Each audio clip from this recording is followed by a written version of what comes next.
El 2004 vas dir no a la guerra.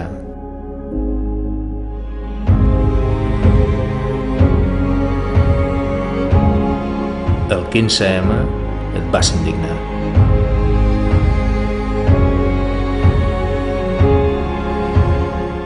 Amb els desnonaments sabies amb qui estaves.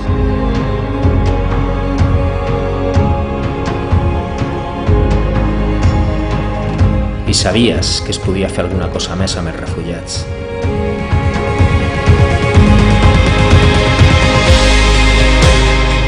Sempre has lluitat per un país net i just.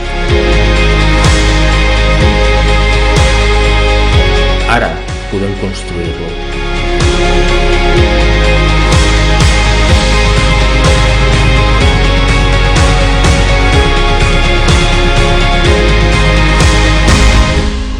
Fes-ho possible.